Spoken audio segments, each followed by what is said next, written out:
For the sake of this assembly and all living beings, please turn the wonderful Dharma wheel to teach us how to leave suffering, attain bliss and birth and death, and quickly realize non-birth.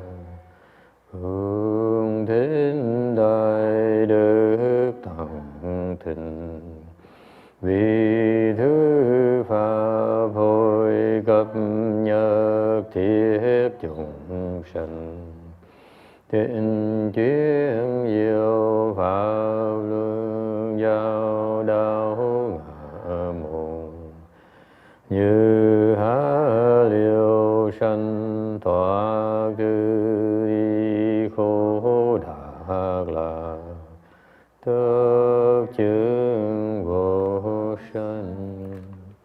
Homage to the Blessed Noble and Perfectly Enlightened One. Namo Sananto Suchero Ye Alahadi Sanmyao Samputos Ye.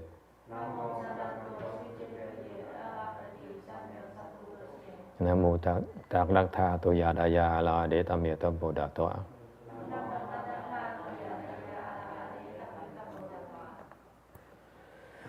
The unsurpassed, profound, subtle, and wonderful Dharma in 100,000 million aeons is difficult to encounter. Now I've come to receive and maintain it within my sight and hearing. I vow to fathom the thus come one true and actual meaning. Hu sheng sheng she wei miao fa bai jie wa jie na zhao yu. 我今见闻得受持，愿解如来真实义。O Buddhas and Bodhisattvas, Venerable Shenhua, Venerable Left-Form people, and all good advisors, Amitofo. 诸佛菩萨、诸佛上人、各位出家人、各位善知识，阿弥陀佛。 kính thưa chư Phật Bồ Tát, kính thưa Hòa thượng Tuyên Hóa, kính thưa quý vị thầy cô và quý vị thiện tri thức A Di Đà Phật. Today is the 21st of August. We're here in Rosemead, California, to continue discussing the Heart Sutra. We're currently on the same page as last week. Mình đã tiến bộ. We're almost nearing the end of the slide number 263. Sắp hy vọng là sắp nói xong cái tấm 263 này rồi.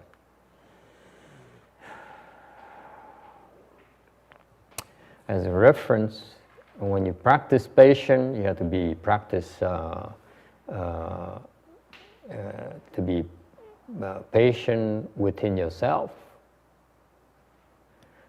meaning that you have to be patient with your own internal demons, and you have to be patient with the outside.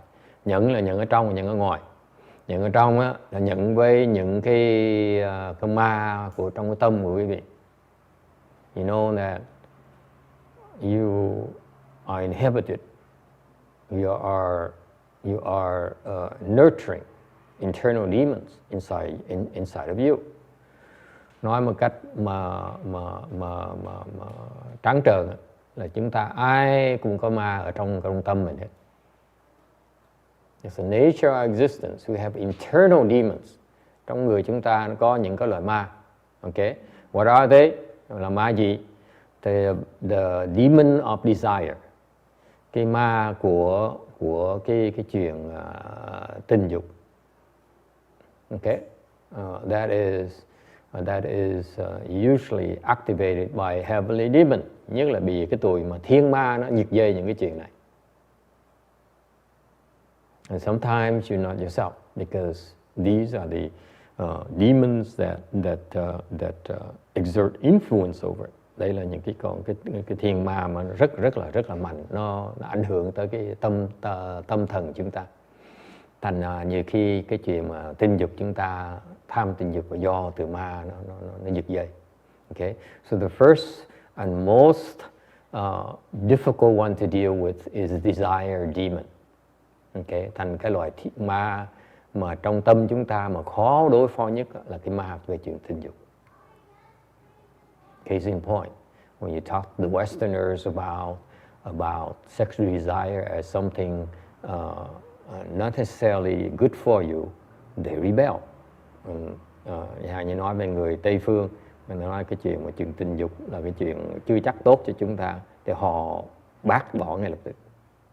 Okay, and that tells you the kind of grip that demons have over the Western culture. Cho quý vị thấy là cái văn hóa người Tây phương nó bị cái tụi thiên ma nó ảnh hưởng lớn không thể tưởng được, mạnh không thể tưởng được. Okay, so again, the first kind of internal demon they have very difficult to deal with, and most difficult to deal with is desire demon. Thành cái thiên ma mà về cái ma mà về cái chuyện tình dục nó rất là khó đối phó, cái là khó nhất. And the second one is worry. Cái thứ nhì là cái you need to go through this list and see how what kind of internal demons you usually struggle with every day. Mình nhiều khi mình bỏ thời giờ mình một tí xíu mình đi qua cái danh sách này để tự nhắc lại là mỗi ngày chúng ta phải phấn đấu với những cái loài ma gì. Okay. Cái thứ nhì là lo âu. Second internal demon is worry. And mea culpa. Before I left the home life, I always worried. Trước khi mình thấy xuất gia, cứ lo suốt ngày suốt đêm. You worry, that's what you do. Cái bản tính con người khi mà có một tí thông minh là bắt đầu mình tính trước. Yes. The problem is not smart people. Well, somewhat smart people. Okay, is that we plan ahead. And that's a form of worry. Cái mà tính trước đó là một cái loại lo âu. Yes or no? Anyone guilty of that? Raise your hands, please. See, you worry ahead of, it's like you like to look ahead. You like to see what's going to happen, what's around the corner. That's a form of worry. Cái người mà chuyên môn nghĩ tính toán trước đó, là cái người đang lo âu. Dễ sợ không?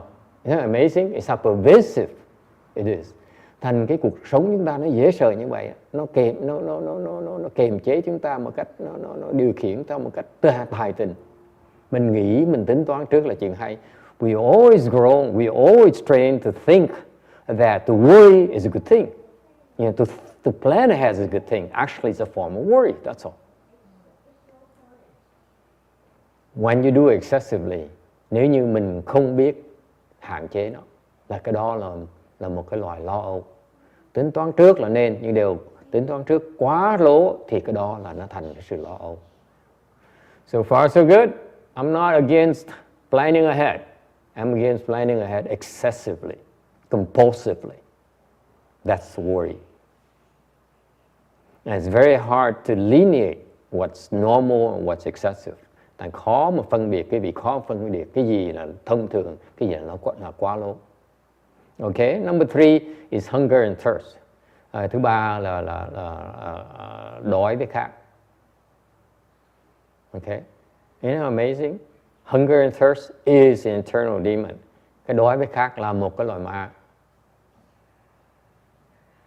ma binh. Nghĩa là depressing. Người thấy chán đời dễ sợ. You think you're normal? No, it's not you. Cứ nghĩ là mình đói là chuyện thông thường, mình khát là chuyện thông thường. No, nhiều khi you don't realize sometimes you're under attack. Nhiều khi cái đói với khát đó là bị ma nó giữ dậy. Isn't that interesting? Ngồi quay tivi bỗng nhiên, ôi, let's eat something, let's drink a beer. Ngồi quay tivi ngon lành bỗng nhiên, thôi mình ăn tí trứng ếch chiên trứng bơ, hoặc là uống tí bia. Cái đó là bị ma nó giật dậy đó. Isn't it interesting? Thank you. Or you're thirsty for tea. Như khi mà khát trà đá. Last night I was in full attack. Tối hôm qua là hoàn toàn bị tấn công. I I drank tối hôm qua uống một cái lon Dr. Pepper. I had a Dr. Pepper, and then it's still not enough. Vẫn còn khác như thường. I went and someone gave me some soybean milk, you know, a small carton. Rồi xong cho uống gật đầu. Rồi xong cho uống một cái hộp sữa đậu nành. Vẫn chưa hết khát.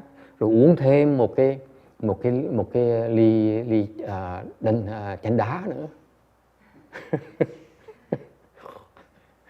And amazingly, I didn't have to go to the bathroom the whole night.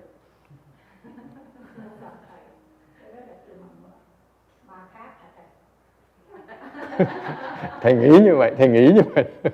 He said, is that the thirst demon? I said, I think so, because it's not me. Không thể nào mà lỗi thầy như vậy được. Làm sao mà ham uống dễ sợ như vậy? Hả? Nó giật dây mình ở trong. Tại vì khi mình để ý nó giật dây. Muốn ăn hoài, muốn uống hoài.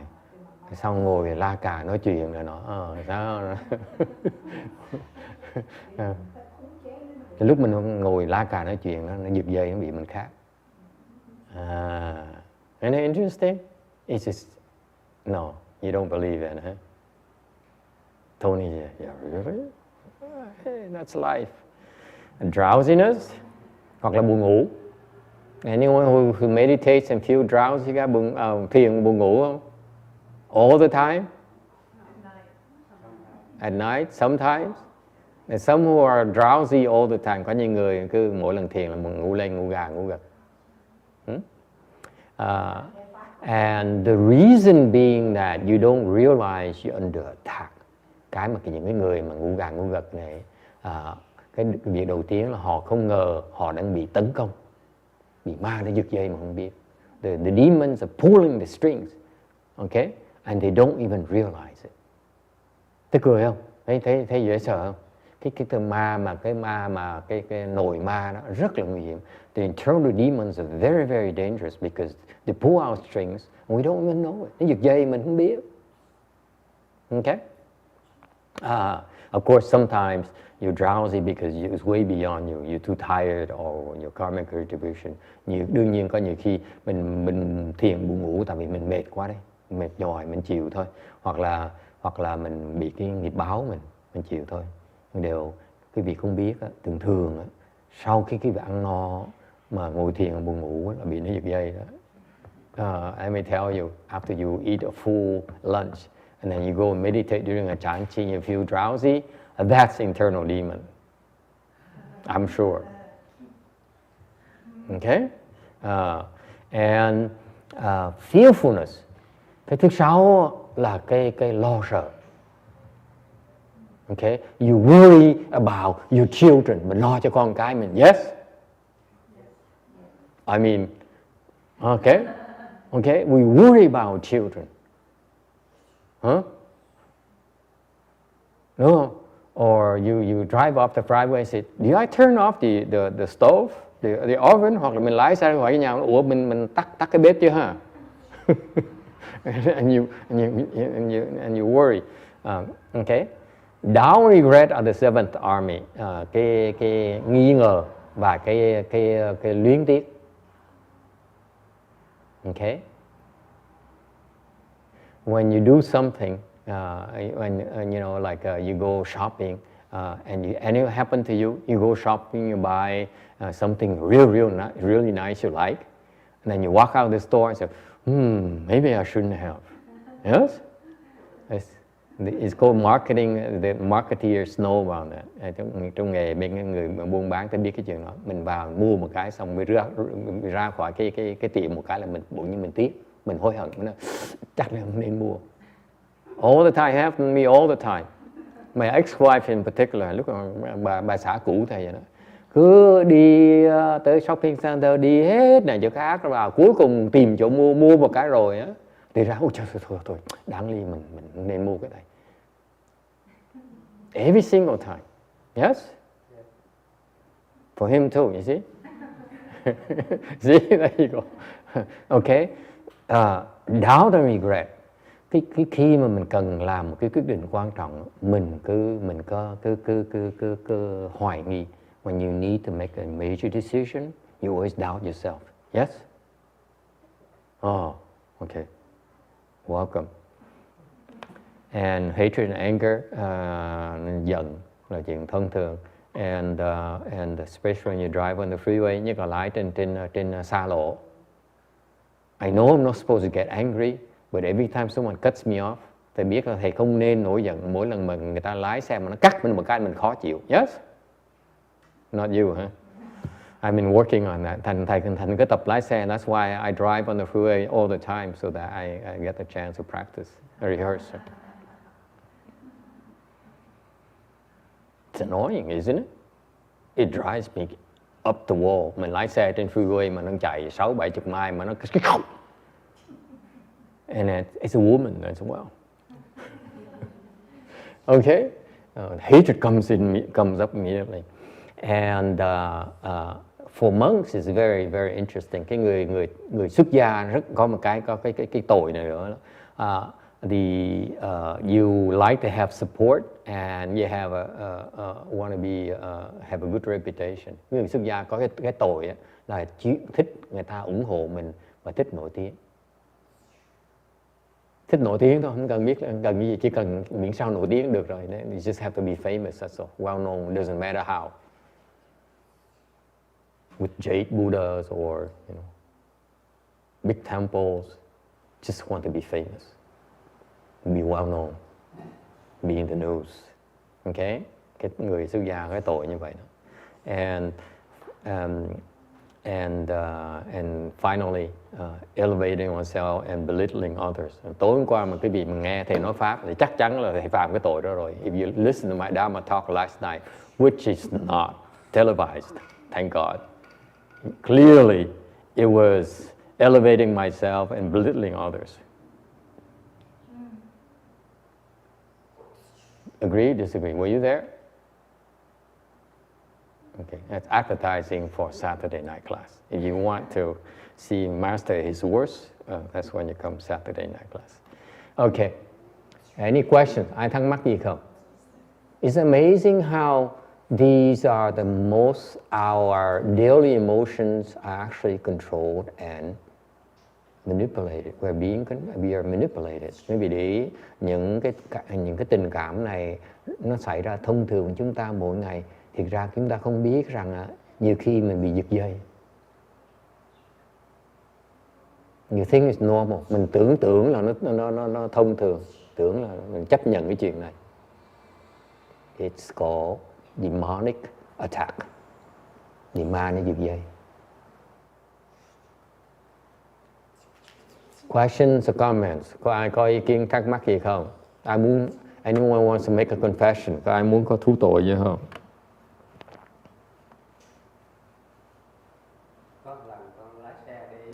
One confession. Lái xe đi chơi, rời nhà khoảng 30 mai rồi. Mà qua đêm bếp ở nhà có tắt hay không? Đã về tắt rồi, mình sợ biết có tắt chưa? He says he was went on a ride and he drove about 30 miles away from his house, and he said, "Did I turn off the stove?" So he had to drive all the way back to find out he did turn it off.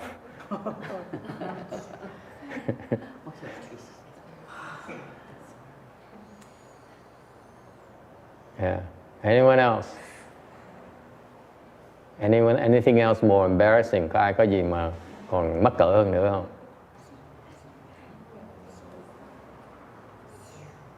Okay, we all saints. Cái vị còn lại trừ thầy Hiền Trì là đều là người hay hết. Okay. What is empty reputation? Empty reputation meaning that, what is the empty reputation? Cái nổi tiếng mà nó rỗng tích nghĩa là sao? You don't have a reputation? No, you have a reputation. Có nghĩa là mình có nổi tiếng, but it's empty. Nó rỗng nghĩa là sao? Anyone? This is very Asian. It's not for the Westerners. Cái nổi tiếng mà rỗng tích nghĩa là sao? Cái này là người Á Châu quý vị phải biết. You should know that. Huh? Không biết hả? You don't know? I don't know either. Cái thầy cũng không biết nữa. I don't want to reveal that I have these. Có mình người xuất gia mới có, only leftful people have these problems. Clearly, phản kim đi.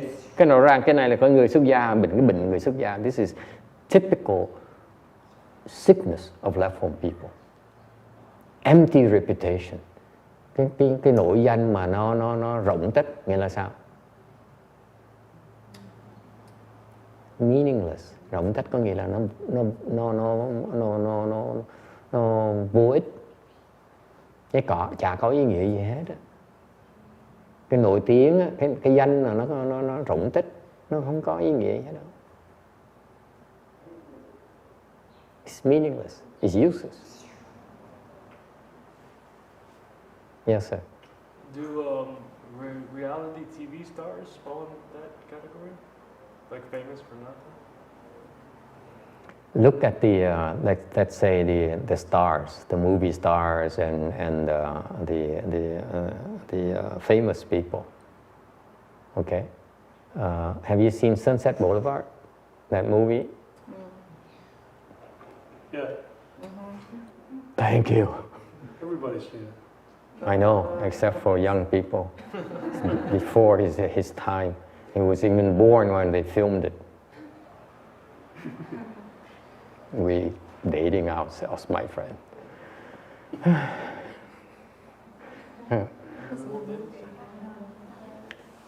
It is a story, a movie of a movie star, okay, who's past her prime. And she used to be real famous in the silent film era. And then she made a fortune. And then when the sound came, her voice is not very attractive, something like that, right? That's how I remember vaguely. She was just too old as far as I can remember. Her career was just over. But what's the reason? I can't remember. Because I think it's the advent of voice. It could be. Yeah. That could be it. Yeah. It requires more acting and the voice, enunciation, so she's no good. So she basically got pushed aside. And she was at the peak of her career, so she got pushed aside, and so she became a hermit.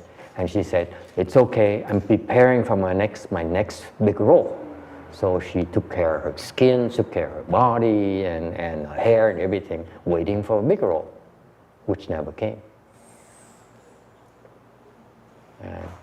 And she had a boyfriend who was much younger than her, made her feel younger, and so on. And he sort of got tired of her, and she got crazy, and she killed him.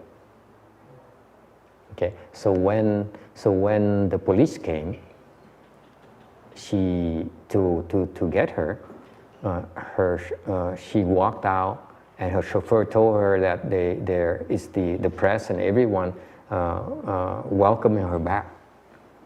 And he said, "Just a minute, I'm not ready yet." It's fascinating. So that's empty reputation. Meaning that, what's the meaning? Cái mà cái danh, hư danh nghĩa là sao? Hư danh, nó gọi là hư danh, nghĩa là sao? Có người nó đi ngủ đó rồi. What happened to Guji? No wonder. I said, something is missing. Rõ ràng bữa nay có thiếu một ai đó. Yes. Cái hư danh nghĩa là sao? Cái hư danh là giống như một cái giả danh nó tô điểm là cái ngã của mình nó không thật. Cũng như Phật có nói là chó gặm xương khô, nó thấy cái xương khô nó liếm, nước miếng nó ra nó liếm lại không, nó nghĩ là ngon. Cũng giống hư danh. Đúng. Hư danh nó dễ sợ lắm. Là cái danh mà mình có đó, thiệt ra nó chả có lợi gì cho mình hết đó. Okay. It turns out the reputation you have is of no use to you. Okay. It entraps you. Cái đó là nó làm mình, nó tròng cái cổ mình lại. Tại vì mình bị những cái người mà thương mến, kính trọng mình đó, nó còng mình lại. Okay? Because you are entrapped by those who adore you.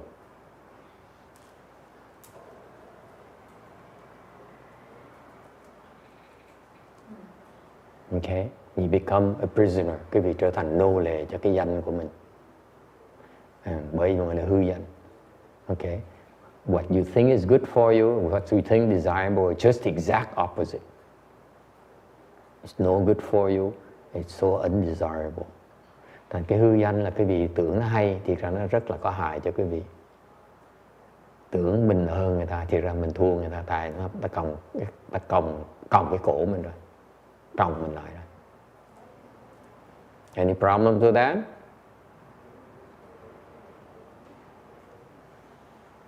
And most monks grow up to want to be respected and honored and famous. Những người xuất gia họ có cái bệnh là họ muốn lúc mà muốn làm người xuất gia là muốn gọi là lưu danh lại cho đời sau. Thầy mới nói chuyện mọi người nói là mình lớn tuổi rồi, mình sắp về hưu rồi. Trước khi mình về hưu mình phải lưu danh lại cho đời sau. I said, please, come to my lecture. And she never showed up today. Có người mới nói thầy nghe, ngày hôm qua nói thầy, mình lớn tuổi mình phải. Yesterday someone told me, you know, we're getting old, we should plan for retirement. So we need to at least before we go, leave something behind worthwhile. There's no such thing. Cái đó là lưu danh lại. Okay? Any question? Ai vấn đề gì không? Okay, so in order to deal with these 10 demonic armies, internal armies, muốn đối phó với 10 cái loại ma binh này. In fact, we only give you 10, a list of 10. Actually, 10 symbolizes countless. Trong cái bài kệ này á, là chỉ nêu ra 10 con số 10 thôi. Thì ra con số 10 nó tượng trưng cho vô số. Nó biến dạng dễ sợ. They morph themselves. They morph themselves into so many ways that it's very difficult for you to recognize them. Thành cái việc khó mà nhận ra được lắm. Bạn cô Thân Hương, buồn ngủ không? Nhớ không? Sau khi mà ăn trưa mà ngon mà buồn ngủ á, là ma binh á. Cười. I reminded her after a full lunch and you feel sleepy. Okay, that's the internal demon. Yes, sir. Thầy, lúc mà người ta bị hư danh rằng chết đi, người ta có bị hư dương vấn lại hư danh. What if you are caught up in the empty reputation, false reputation? Are you going to be caught up in that? What's going to happen to you? Thầy, con có một chuyện tính hỏi thầy.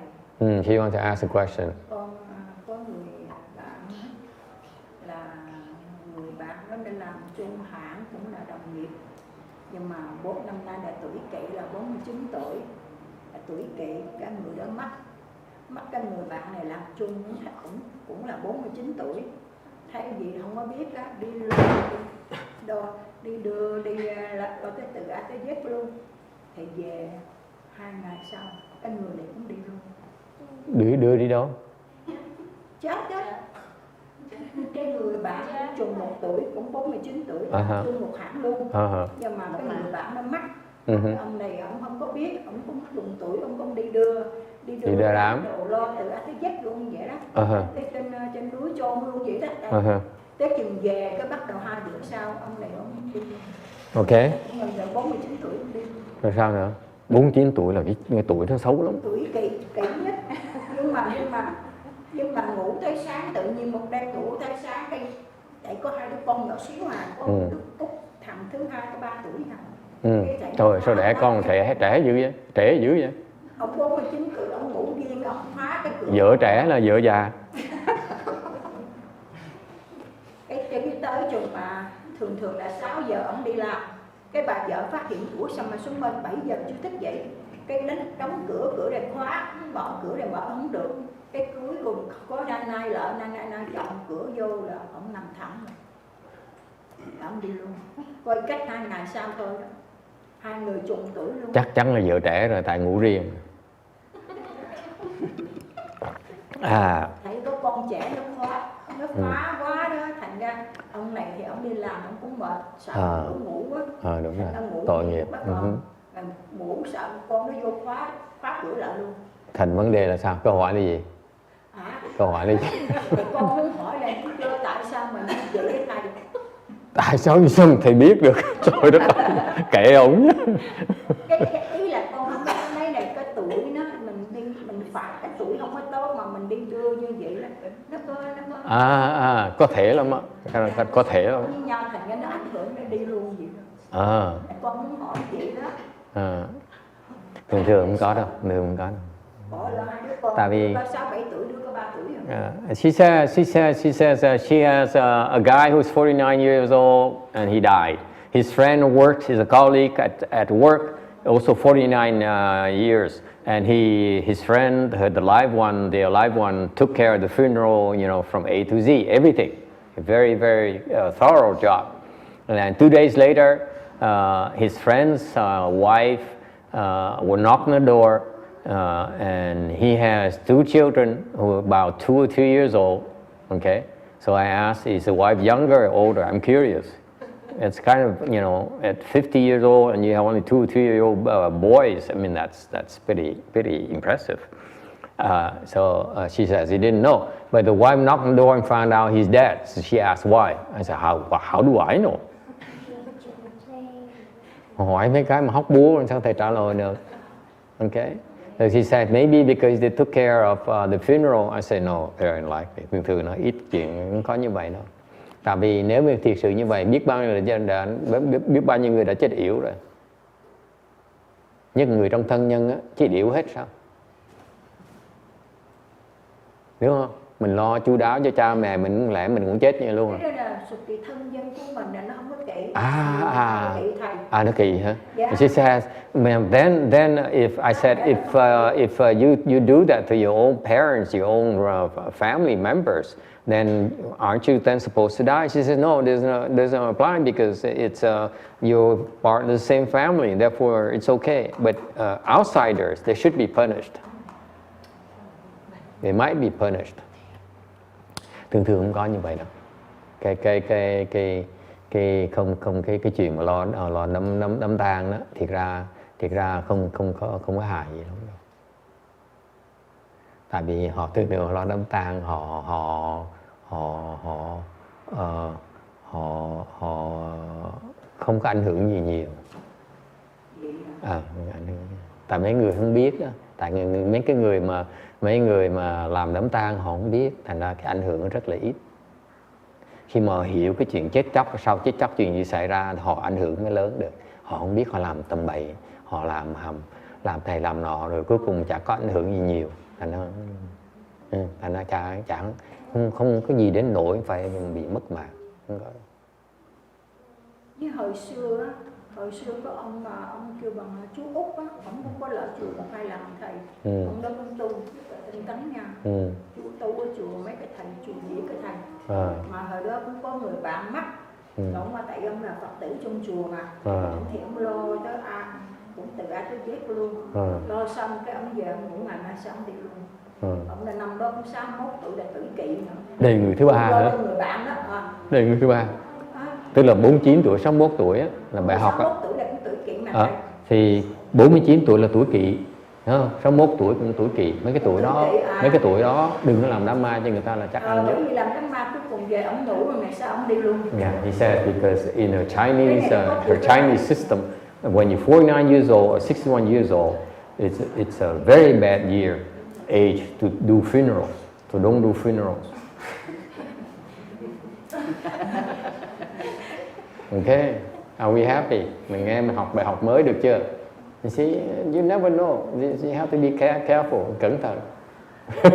Look at that girl. She says, I don't have to worry about that. I have a long way to go. Cái cô nói tôi còn lâu lắm tôi mới tới cái tuổi đó, tôi cũng sợ vậy đó. She's not even worried. Okay? So, how do you deal with these 10 forms of attacks? Làm sao mà quý vị ứng phó với những cái loại nội ma này? Thì Đức Phật mới dạy rằng, okay, cái Phật dạy rằng là quý vị phải dùng định huệ mới đối phó nó được.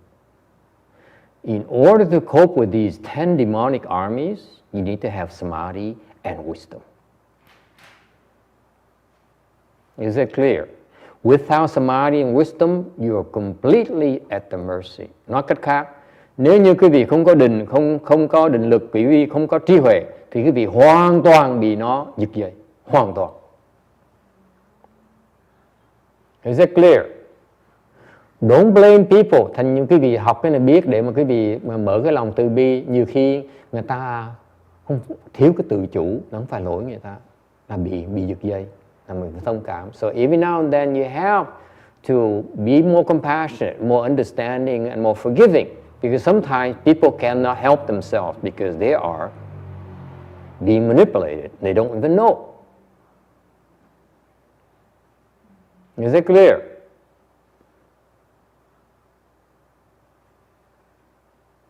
Knowledge should make you kinder and more compassionate, just not more arrogant. Quý vị biết để mà phát cái tâm từ bi, chứ không phải biết để mà càng kiêu ngạo thế. Now she has another question. Mô Phật thầy, giống như những người ta kể người ta giống như ngạo mạn lắm, cái gì người ta không coi người ta là ta này ta nọ gì đó. Cái đó là ma gì?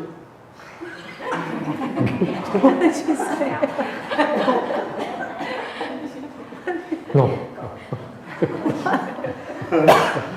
cái đó không cần ma. Cái này là con người cái tánh tình hả? Nó không cần ma nó không làm gì được nữa luôn nữa. Mấy người như ma tới nó cũng tính bơ. She says, if you arrogant, very arrogant, does that mean the demons are manipulating you? I said no, absolutely not. When you're arrogant, the demons cannot touch you, even touch you. Cái ngã mạn không cần ma, cái là mình ai cũng bổn sinh rồi. You know, we all born like that, so you don't need any demonic. The demons can't do anything about it. Sự thật là vậy đó. Cái ngạo mạn là mình tính mình như vậy đó. Hả? Ma cũng sợ đó. Ma cũng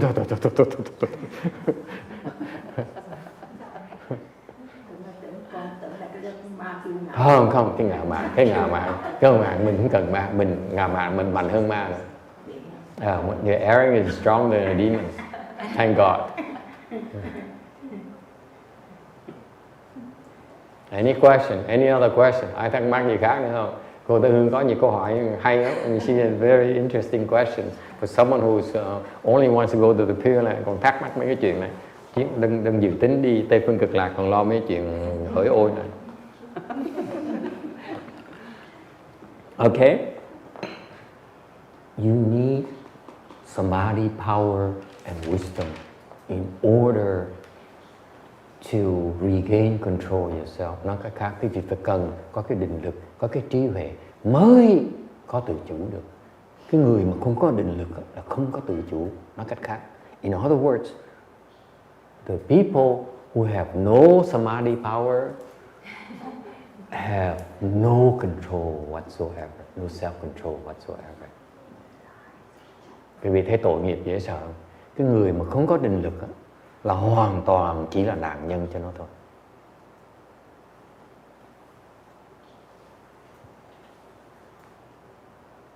Quý vị nghĩ sao? Sao bà cụ nghĩ sao?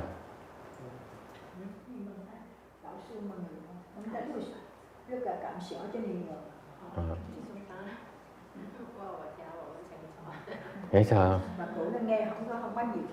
Nghe không rõ hả? Nghĩa là mình không tu á là ma nó giật dây mình. Không tu học á là ma nó giật dây mình không biết. In other words, you don't cultivate. The demons pull your strings, you don't even know. For example, ví dụ, look at Xiao Qing say, really? Yeah. Listen, before today, did you know worry is a demonic attack? Trước ngày hôm nay, quý vị có ai biết rằng cái lo âu á là lo âu là bị ma giật dây? Ai biết chuyện đó? Anyone knew that before that? See? Không tu không học không cách nào biết. You don't study, you will never know, and they manipulate you. Look at Xiao Qing. Yeah, you're in trouble, girl. Okay? Không tu học á, nó giật dây mình biết cả đời mình luôn á. Your entire life is like this. Isn't that scary? No, let's play some Pokemon Go. Let's go shopping.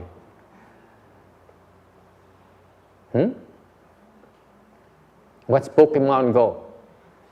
Mấy cái game là gì? What's that? Anyone? Có ai biết không? Cái thằng nhỏ mình để mấy thằng nhỏ nó chơi game đó. What are we doing to them?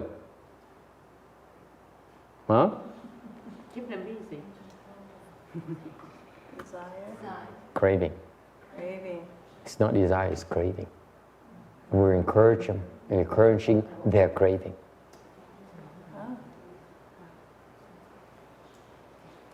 Mấy cái game nó chơi nó mê lắm mà. Nó đam mê vậy sao? Mấy cháu tôi chơi tôi có làm. Okay, so I'm reminding you, all of you who have children, I see you let your children play video games day and night. Thành những người mà có con cái mà cho nó chơi, con cháu mà cho nó chơi mấy cái máy mà chơi máy trên điện tử đó, cả ngày đêm đó, là đang khuyến khích nó về cái thèm muốn. Dễ sợ không? Nó chơi bỏ ăn bỏ học. Trước thầy chơi bỏ ngủ luôn, đừng có bỏ ăn bỏ học nữa, bỏ ngủ luôn nữa. Người lớn mê cũng vậy đó. 3 đêm không ngủ nữa. Đánh bánh cái game mà đến độ mà cái chân hai cái mấy ngón tay nó lạnh ngắt à. I used to play video games on the computer, you know, I wouldn't sleep for 3 nights. And my toes and my fingernails as cold as ice after 3 days without sleeping. Nó hút hết khí, nó lạnh ngắt cái tay, nó lạnh cống luôn. Okay, so anyway, so in order to cope with that, the only way to cope with that is dhyana and wisdom. Thầy nhắc lại cái cách duy nhất mà quý vị có tự chủ trong cuộc đời quý vị thôi đó là quý vị cần có định lực và trí huệ. Now, most of us, most ordinary people think they have control their lives by having money. Những cái người phàm phu ta nghĩ có tiền là có tự chủ, đúng không? Có sức khỏe là có tự chủ. They think the health gives you self-control. Yes. This, the Buddha says, you have zero control unless you have samadhi power or wisdom. Đức Phật dạy ngược lại. Ngài nói rằng quý vị không thể có tự chủ trừ phi quý vị có định lực, trừ phi quý vị có trí huệ. Questions? Ai thắc mắc gì không?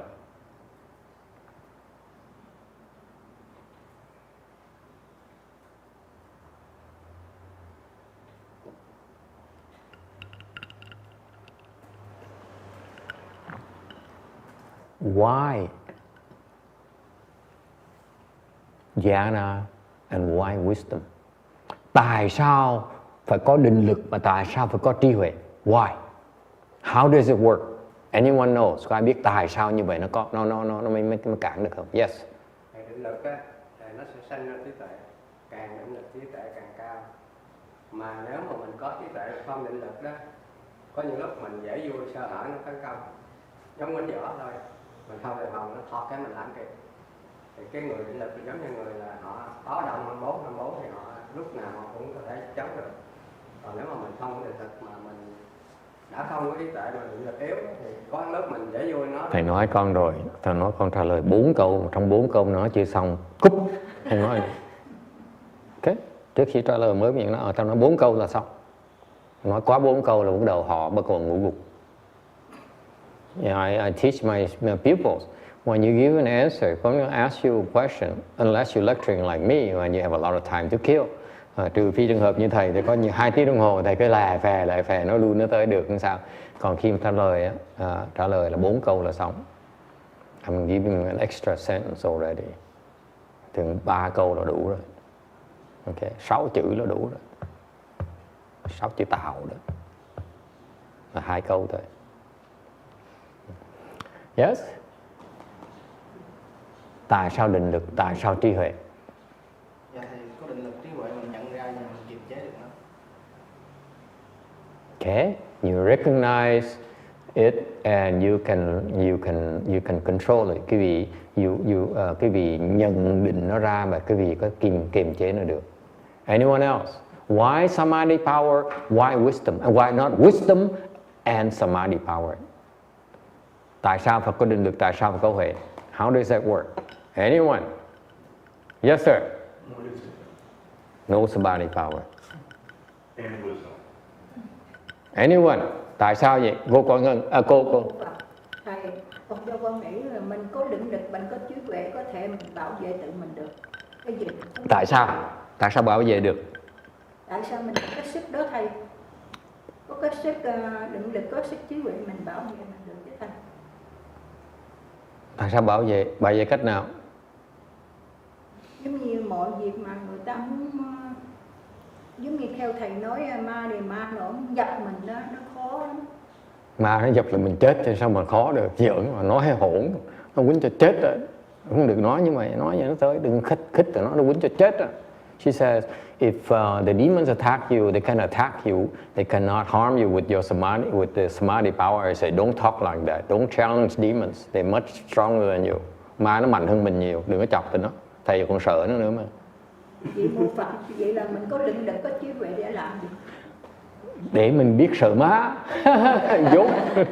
She says, then what's the point in having samadhi power and wisdom? I said, if you have real samadhi power and wisdom, then you are afraid of demons.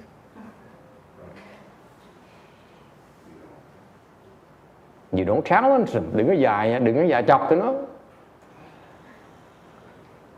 Anyone? Yes? Maybe the higher your samadhi power, the less attachment you have. So if you have less attachment, then... Very good. Yes, sir. Same thing? Same thing with her. So Same thing with her? I'm not going to say nothing. Be careful. Yes, sir. With samadhi, you can gain wisdom. That's what he said. You, the great minds are like, oh my God. Okay. Anyone else? Anyone who does have a small mind? Huh?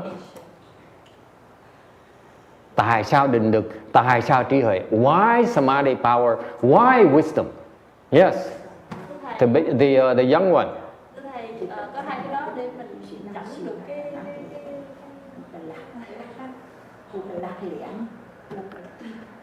Here's what happens when you have samadhi power.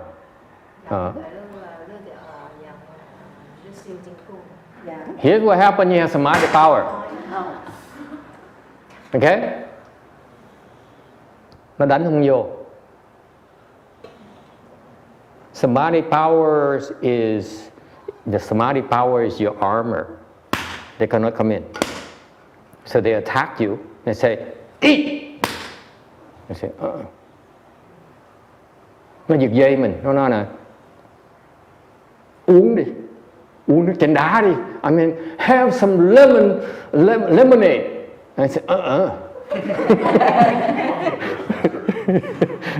Thành nó giật dây nó, mình khác thì uống nước chanh đá nghe. Là mình không có định lực. Mà nó nói mình tỉnh bơ. Có đó cái định lực. Nó dội ra. Okay? The samadhi power protects you. They cannot enter your minds. You see that? Is it clear? nó muốn vào cái óc mình đó. They want to come in and say, you know, let's have some lemonade, and they cannot come in. You don't hear it. Okay, they bounce out. Is it clear? Is it real? Giống như là mình có định lực như vậy, mình có sức á, người ta đánh mình á, nó dội lại mình không sao hết đó. Just like when someone hits you and you have stronger samadhi power, you have this you have stronger, they can hit you like you let the boy hit you. Hey, come on boy, hit me. Yes, giống như đứa con nít nó đánh mình vậy đó, không cách nào nó làm mình tổn thương được. So far so good, agree? That's samadhi power right there because you're stronger than them.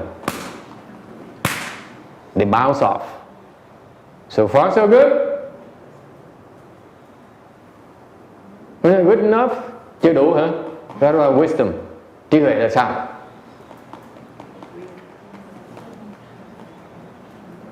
The Buddhist teaching is beautiful. You guys don't appreciate the depth of the Buddha's teaching. Quý vị không có hiểu cái giá trị của lời Đức Phật dạy. It's wonderful. Why do we need wisdom? Trí huệ làm cái gì? Mình biết cần ngủ vững về không cho nên không vô được. Cái đó Hòa Thượng nói là xảy ra dùng kiếm cái tệ đó là dám hết. Okay. You know it's empty. Okay. What else?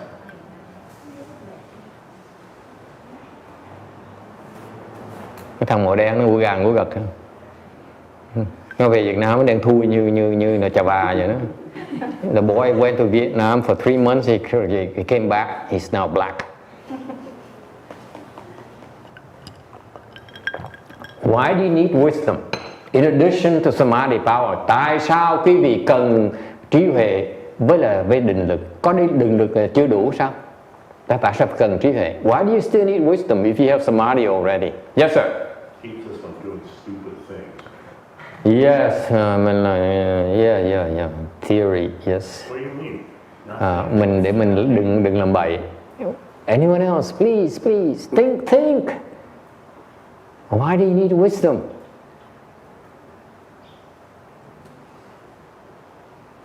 Yes, sir. It helps to increase your samadhi.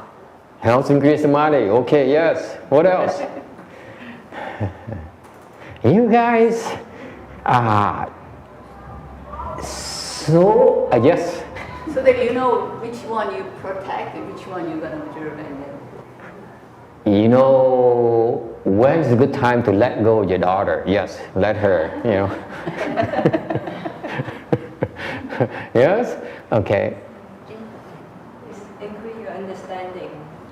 Yes, I mean, what's the matter with all of you? You think Buddhism is like something so just a theory? Cái mình nghĩ cái Phật pháp mình học để là giống như cái lý thuyết thôi hả? You don't know why the Buddha is teaching it. Có hiểu tại sao Đức Phật dạy như vậy hả? Biết tại sao không?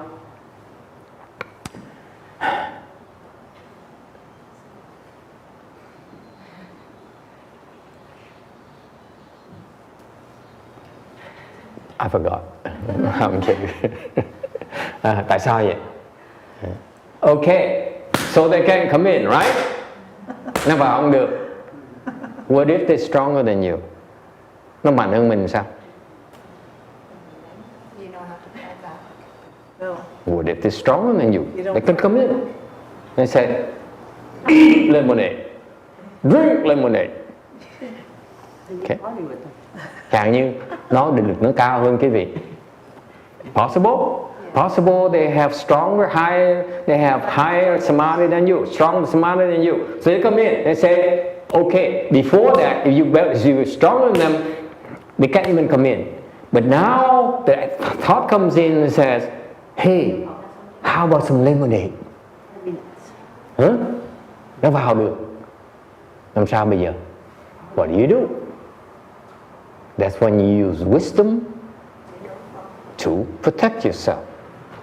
Lúc đó quý vị cần cái trí huệ để mà bảo vệ mình. Wisdom enables you to recognize that is not good for you. That's all. So don't do it. You have a choice. Cái trí huệ nó giúp quý vị nhận diện nó được cái này á, là bị nó ma đánh, cái này nó không tốt cho mình, thì lúc đó mình dễ không làm hơn.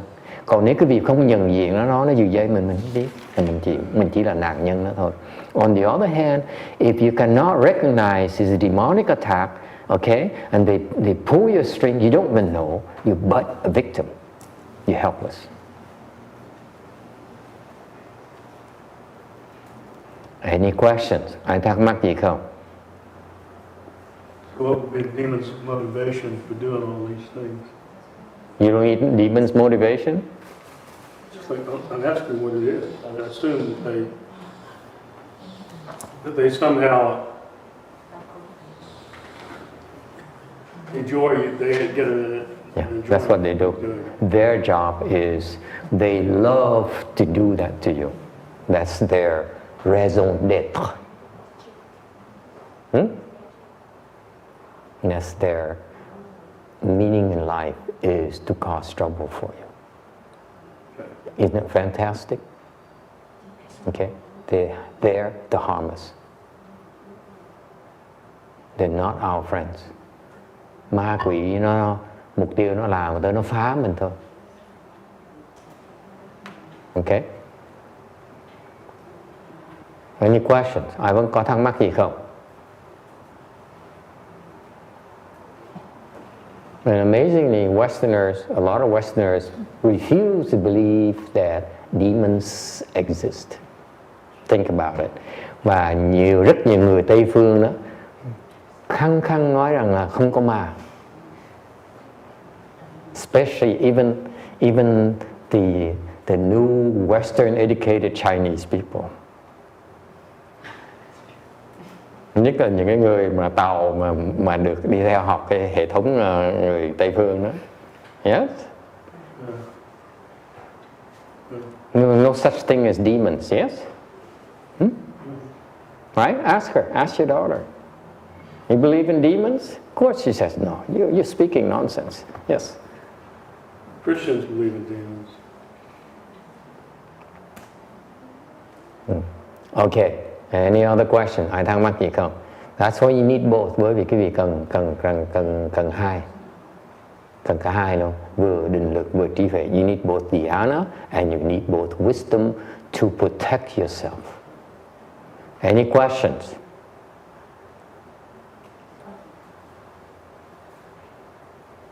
They're the ones. The demons are the ones that generate problems, internal conflict within you. Cái tù ma nó giật dây quý vị để quý vị có cái tự tạo cái mâu thuẫn trong cái tâm của mình. Okay?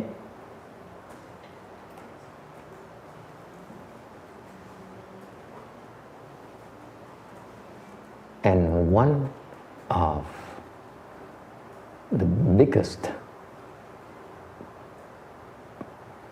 problems to your progress is doubt. Và cái vị tu hành đó, nhất người xuất gia đó, mà cái nguy hiểm của người xuất gia là cái nghi. Có đó là cái sự, cái độn sự, cái kiết sự. Okay? Doubt is one of the 5 dull servants. It's very, very dangerous, very difficult to deal with. Okay? All right. Any other questions? This is amazing. Cái vị thầy học Phật pháp vui dễ sợ. Thế có những cái tiết lộ, những cái nó xảy ra mà cái vị coi như là thông thường, mà thiệt ra cái này là ngoài cái sự hiểu biết. Cái vị you don't realize that the world is so much more wonderful than you think. Cứ nghĩ là mình tự chủ. Most people think they're in control. We are manipulated by these 10 demon armies. Thiệt ra chúng ta không có tự chủ đâu. Chúng ta bị 10 cái là ma này nó giật dây ngày đêm. Interesting.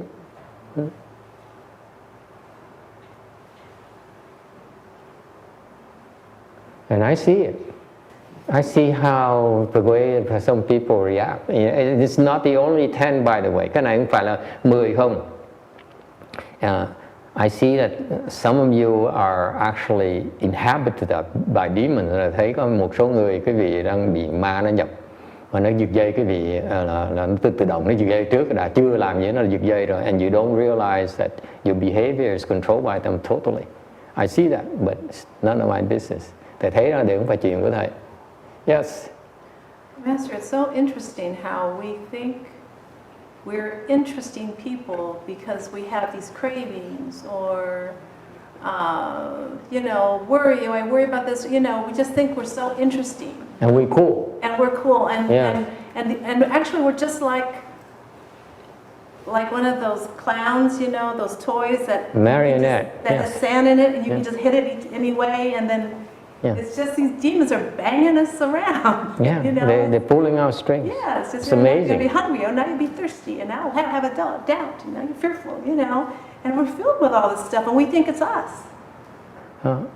Nó nói là con người mình cứ tưởng mình có tự chủ, thiệt ra bị ma nó giật dây hoài. And that's why when you leave the home life, thành bởi vì khi cái bị xuất gia đó, the demon is so terrified, cái tụi ma nó sợ dễ sợ lắm. Because you leave the home life, you learn the dharma of escaping the demon's control. Cái pháp người xuất gia là cái pháp mà để quý vị thoát khỏi được cái sự kiểm soát, kiềm chế của tụi ma.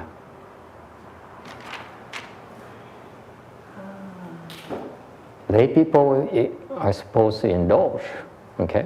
Người tại gia nó khác. So the dharma is different.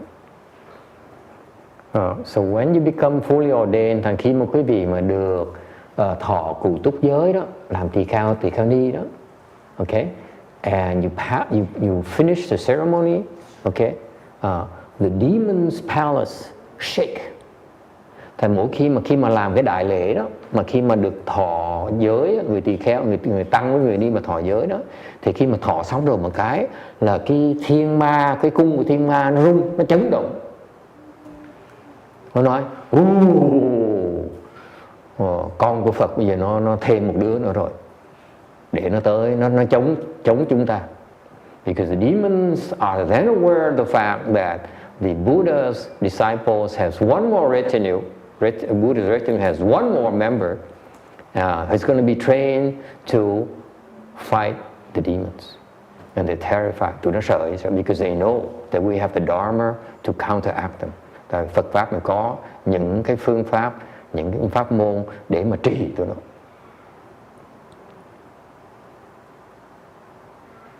Okay? Questions? All right. Can we move on? Yes. Master, can you give an example of beneficial support?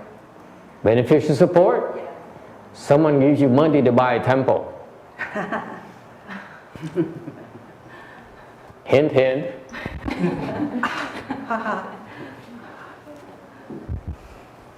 Okay?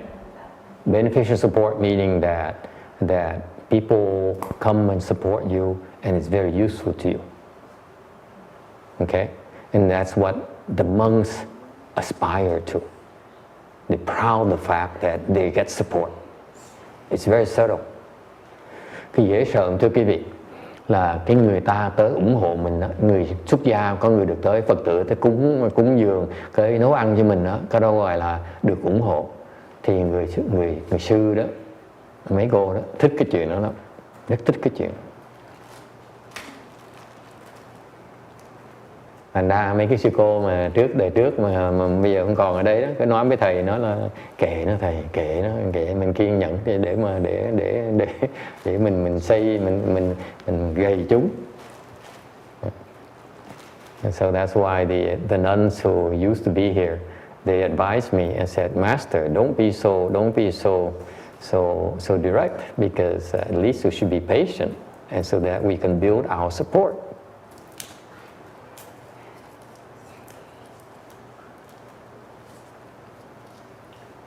Tại một khi mà quý vị, mấy người tăng á, mà tùy thuộc vào cái sự ủng hộ là người tăng đang làm việc cho ma. Because if the monks and nuns, okay, depend on the support, then they're working for the demons. Isn't that amazing? Just by hair, that's all.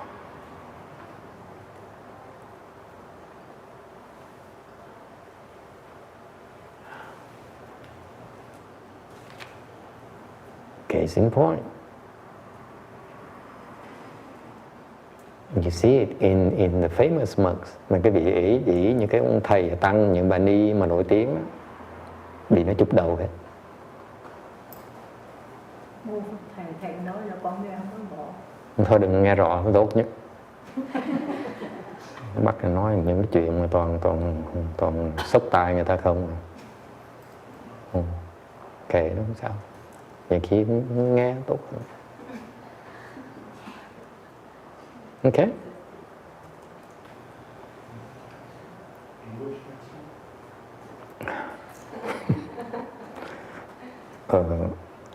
I forgot.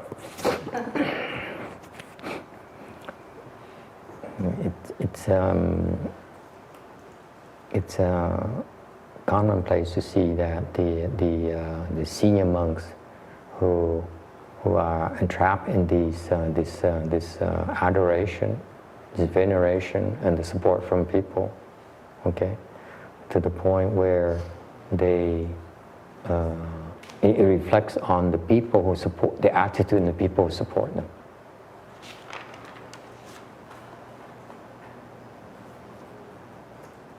Okay.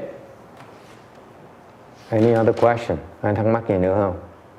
It's so fascinating to me that these insights are not very flattering, but this is the truth of our existence. Cái này nó mặc dù cái sự thật nó hơi nó khó chịu một tí, nhưng mà cái thực tế của cuộc đời của thế gian quả tá bà này vậy đó. Mình bị nó giật dây hoài. We are being pulled, we are being manipulated by the demons we don't even know. Okay? They're in there, they manipulate everything, every single interaction, and you don't even know. Nó giật dây quý vị, mà quý vị hoàn toàn không biết là nó khiếp như vậy đó.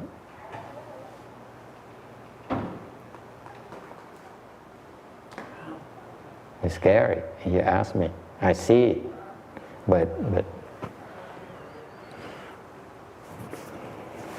it's life. 264. Tập sau.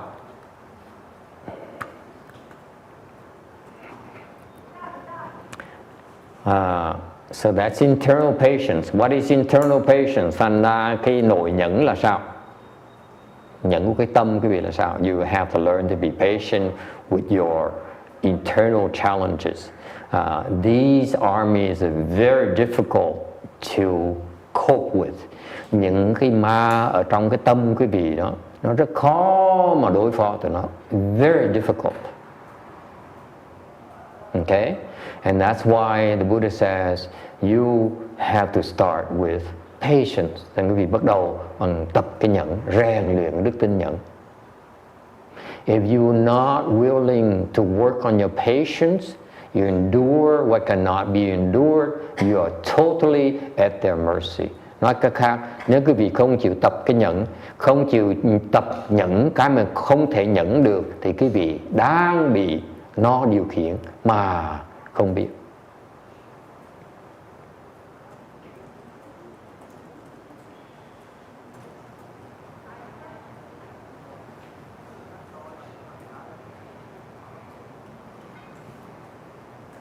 Okay? And you take up the sword of wisdom, mà cái vị lấy cái giáp, áo giáp thì là cái nhận. So your patience is your armor. And so you patient all these internal pressure, okay? These internal desires and cravings. Cái vị tập nhận với những cái mà nó đang thúc đúc trong lòng mình đó.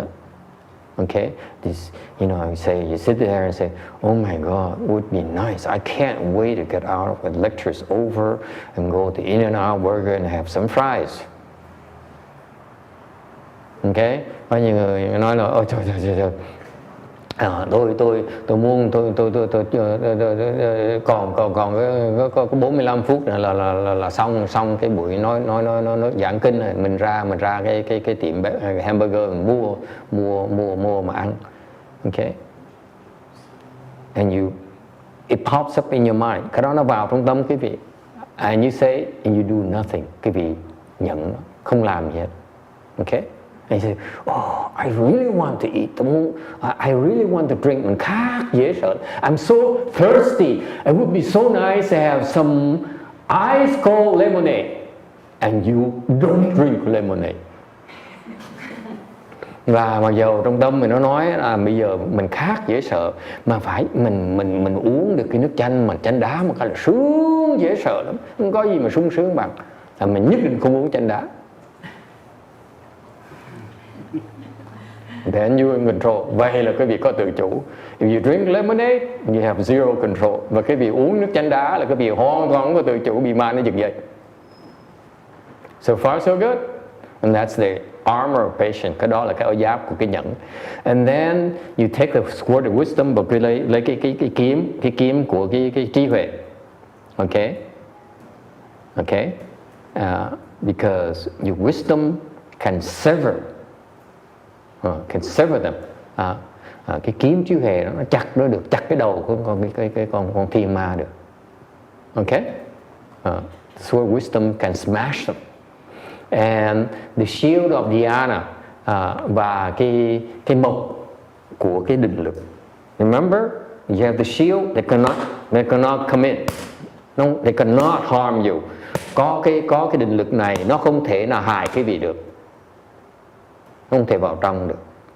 So far so good. An affliction, when you're afflicted, you are hit by an arrow. Và khi quý vị bị phiền não, okay, là quý vị bị nó bắn trúng rồi. Remember that. Please remember that.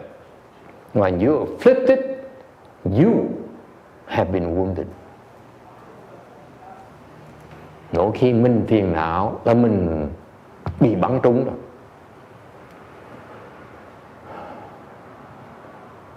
Isn't that amazing?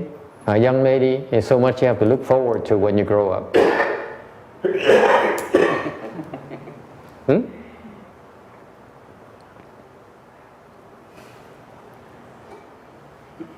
Shall we continue or is that enough for today? Nay nói vậy là chán quá, muốn tiếp tục nghe tiếp. Nói khi nói nhiều quá rồi không nghe. And sometimes the truth is very hard to swallow. So maybe sometime we should stop and go shopping. Sunday is for shopping. No. No. No one is. That's a form of craving, isn't it? Shopping. Yes. Shopping is craving. Why are you nodding? Tại ai cũng gật gù thích thú dữ vậy? How about gelato? I know this fantastic gelato place.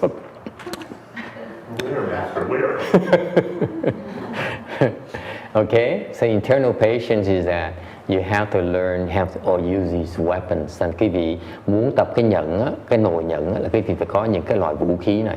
You have these tools. Is it clear? You need 4 tools. You need 3 tools. Okay? Patience, samadhi power, and wisdom. Quý vị phải cần cái nhẫn, cần cái định, và quý vị cần cái huệ mới có thể có tự chủ trong cuộc đời quý vị được. You cannot have control unless you have patience, unless you have samadhi power, unless you have wisdom. Yes, ma'am. Vậy làm sao có huệ thầy? How do you open your wisdom? Cái đó cái nhận cái huệ ba la mật sau này. Sau này sẽ có. It's later down the road, in a few more months. At the rate we're going, cứ 3 tuần một tấm thì, you know, we do 3 weeks per slide. You know, it's not very efficient. Patience, yes. Thank you. Yes. Phải có định mới sinh huệ đó. Định mới sinh huệ. Không có định thế nào có huệ được. Without samadhi power, cannot have real wisdom.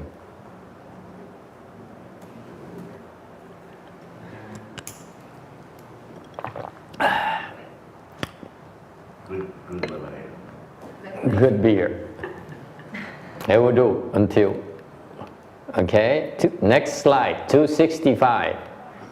Và and what about Dharma patience? Okay, và cái pháp nhẫn là sao? Cái đó là nội nhẫn, pháp nhẫn là ngoại nhẫn. Okay, so Dharma patience is basically external patience. Internal patience, okay, we talk about patience and samadhi and wisdom. External patience is what? Dharma patience is what? Three ways, 3 cách để mà tu pháp nhẫn. First of all, there's no one practicing patience. Thứ nhất, không có ai đang tu cái nhẫn. Number two, there's no one provoking us so that we need to practice patience. Cái thứ nhì là không có ai đang kích thích mình để mình phải cần nhẫn. Number three, there is no such thing as a Dharma patient. Không có cái pháp nhẫn gì hết. If you reach that level, then you graduate it. You accomplish the patience paramita. Cái vị tới được cái trình độ đó là cái vị đã ra bằng rồi. Đã đạt được nhẫn ba la mật.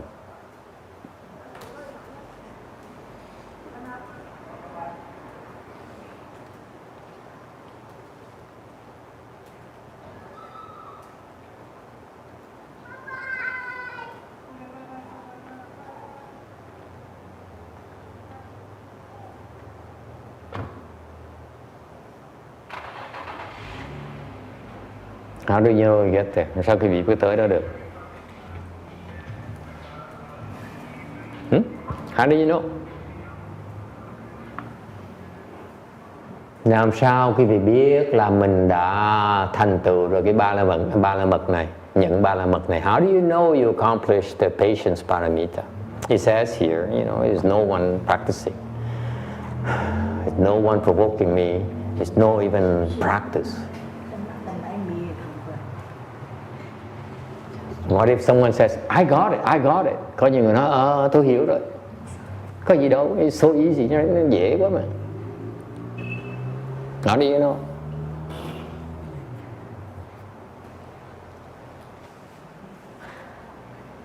How do you know? Làm sao quý vị biết?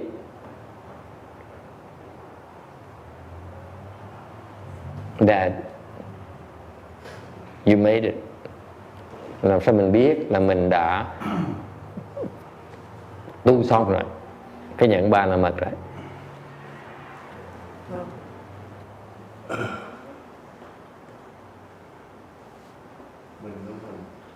Certification. What? Certification? You wouldn't be thinking about it if you do it.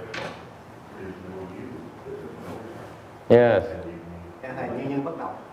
Như bắt đầu, rủ bút tô, không có nhúc nhích.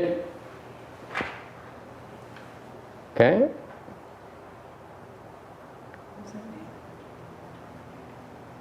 How do you know? You want to really know? Yes. I don't know. I didn't make it. Muốn biết thầy nói thầy rất tiếc là thầy vẫn chưa tới nữa. Thầy nói thầy biết sao thầy nói mình biết. I don't know what it's like when you reach the patient paramita. Làm sao mà thầy biết được? Mình chưa tới đó, làm sao mà dám nói biết được? I never made it. So that's which I wish you luck. Okay.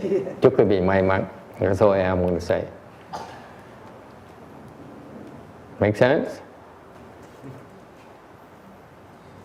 How do you know you're not there? Làm sao quý vị biết mình chưa tới? How do you know someone is not there? Làm sao quý vị biết có người đã chưa tới đó? He's the person who says, I made it. I'm very patient. Cái người mà nói là tôi hiểu cái nhẫn ba la mật này, cái tôi đã tu xong ba la mật này, cái người đó, okay, là chắc chắn chưa tu xong đó. You can tell. You cannot tell this person has reached a patience paramita because he will never tell you.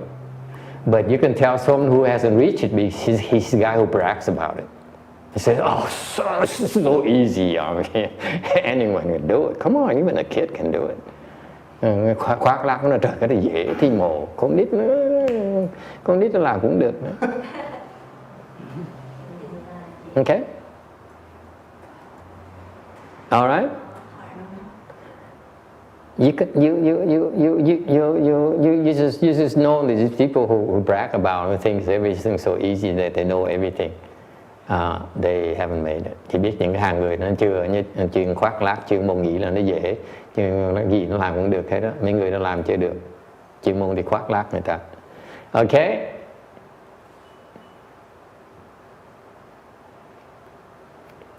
Two 66. It says, what do you mean when you don't move, you don't retreat? Có nghĩa là nếu như nhẫn mà cái nói là gì, cái nghĩa gì, nếu cái gì mà không có động, không có rút lui. Okay?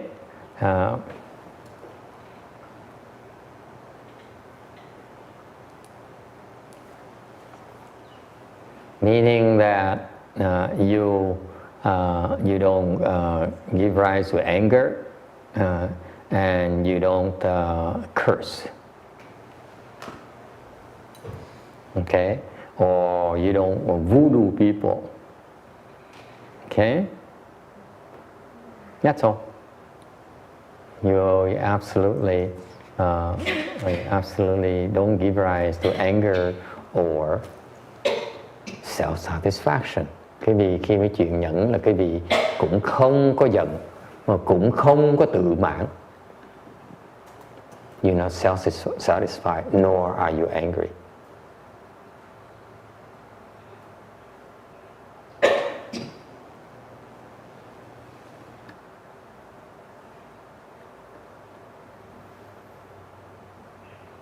All right. Any questions? Ai thắc mắc gì không?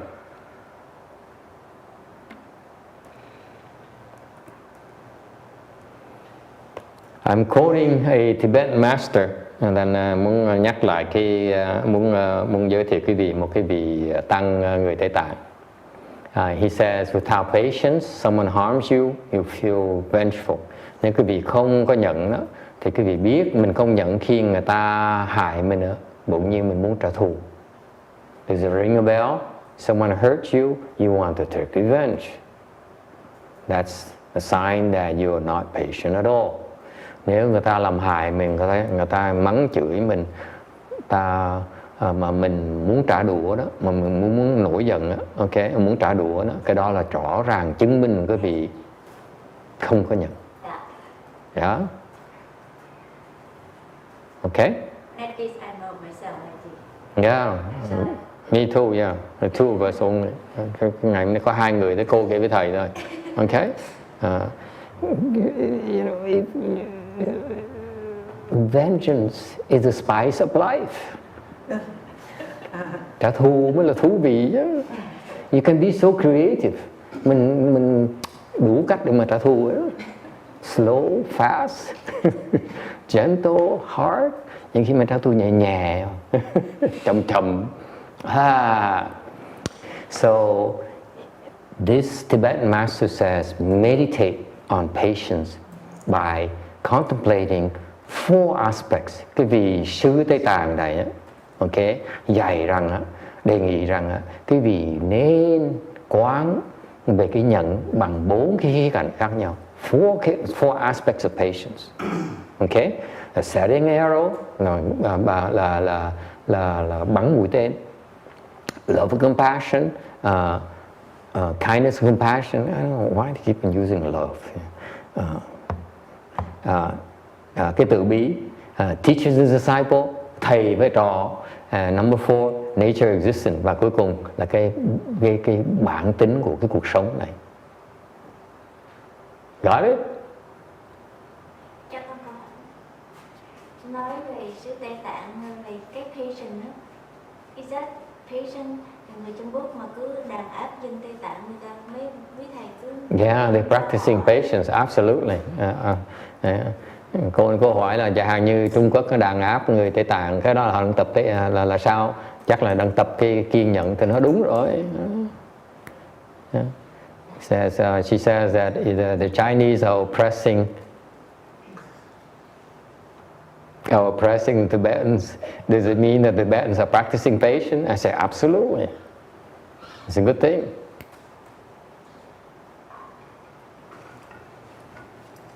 Okay? Yes. Master, what does setting arrow mean? Setting an arrow, setting of the arrow, cái làm bắn mũi tên. What does it mean? I'm glad you asked. Okay. Cảm ơn cô đã hỏi. Speaking of arrows, nói về cái mũi tên. Okay. When you meditate, you contemplate, okay, of setting up of the target for the arrow. Mình quán là mình làm cái gì đó. Target. Hả?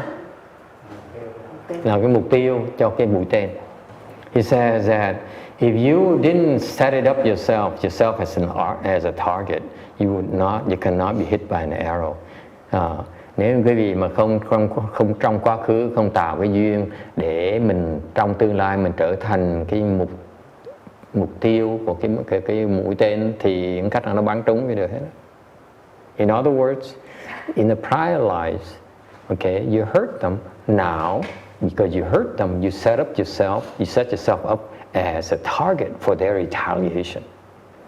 Về theo cái luật nhân quả đó, là quý vị ngày hôm nay nó bắn quý vị được trúng quý vị đó, tại vì trong quá khứ đó quý vị đã hại họ rồi.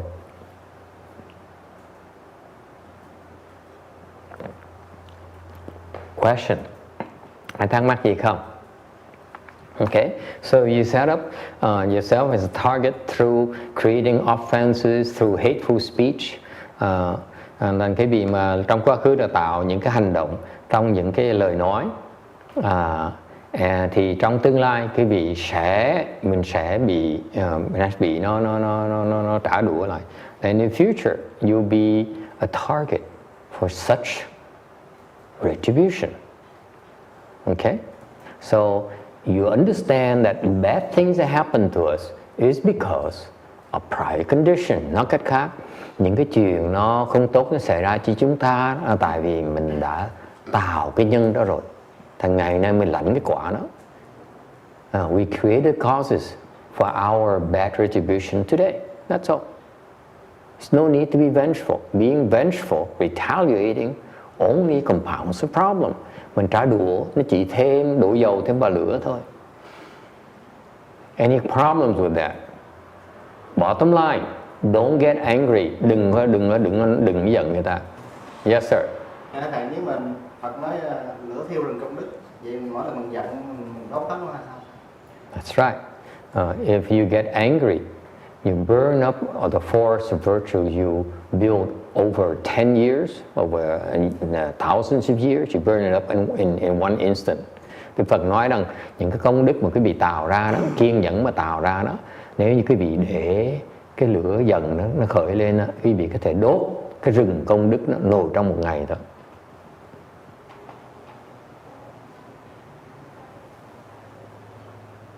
Vengeance, you're only hurting yourself. Mình trả đũa đó, mình chỉ tự hại mình thôi.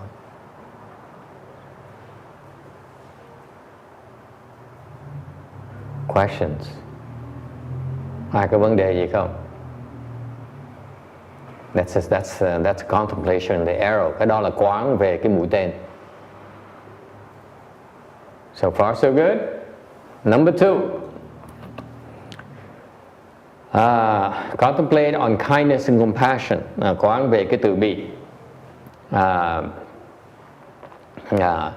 Instead of retaliating, instead of getting angry, thay vì mà nổi giận, thay vì mà trả đũa, you should look at the person as suffering already. Mình phải nhìn con người đó đang hại mình đó, nó mắng nhiếc mình đó, thiệt ra họ đang khổ dễ sợ. Look at their pain and suffering. Nhìn tới cái khổ sở và cái đau đớn của họ. Okay, they're hurting so much, they have to let it out. and hurt you, inflict pain upon you. Họ đau đớn cái độ mà mất cái tự chủ, họ phải đánh đập quý vị, họ phải mắng nhiếc quý vị, họ mới chịu đựng nổi. Okay? It's driven by the fact that they cannot handle the pain themselves. Họ đau đớn, khổ sở quá đi, họ phải có những hành động như vậy. Okay? They become insane, họ nổi khùng lên. Okay? They are not in control of themselves. Họ thiếu tự chủ. Họ bị ma giật dây mà không biết. They are being manipulated by the demons, they don't even know.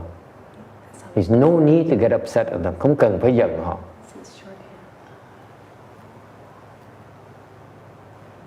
Okay? And instead of retaliating, have some kindness and compassion. Thay vì nổi giận thì nên phát cái tâm từ bi. Don't look at your own pain. Look at that person's pain. Thay vì mình nhìn tới cái khổ sở đau đớn của mình thì nhìn cái đau đớn của người kia. Any problems? Vấn đề gì không? No one wants to do it. Ai muốn làm chuyện này? Okay, let's move on. Yes, sir. It's hard to look at their pain when they're sticking a hot poker in my butt. Yeah. Okay. They know full well they're hurting you, they're harming you. And for them to do that, okay, that's motivated by, is driven by tremendous internal pain. So that they can inflict that kind of pain upon you. Okay? They may not be aware of the pain, but it's there. That's what this teaching is about.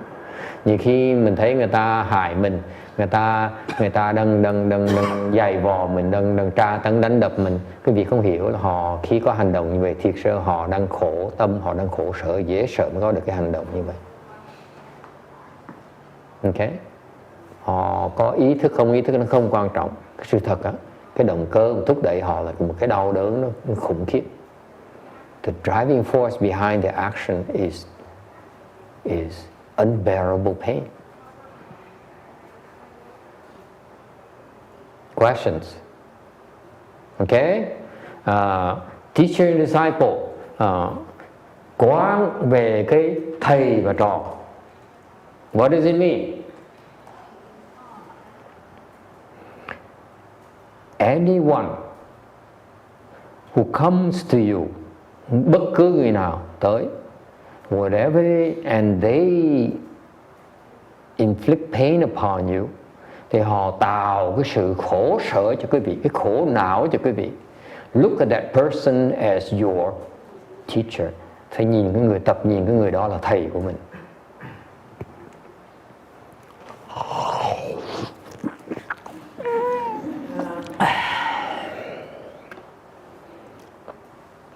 In other words, nói cách khác, người thầy phải hành hạ đánh đập học trò. In other words, the good teachers are the ones who torture, torment, and beat you up.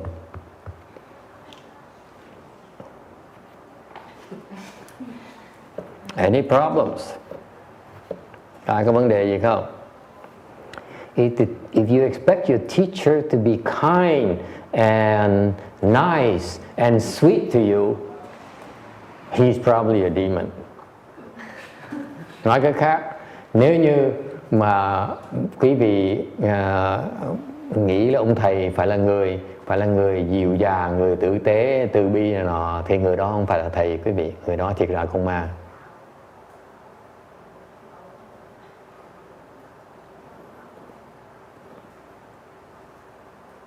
So, for me to be a good teacher to somebody I totally despise, is okay for you to be nasty to them and beat them and all the other good stuff?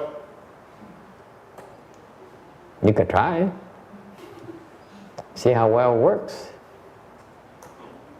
We're talking about superior people, my friend. Superior people, when it's so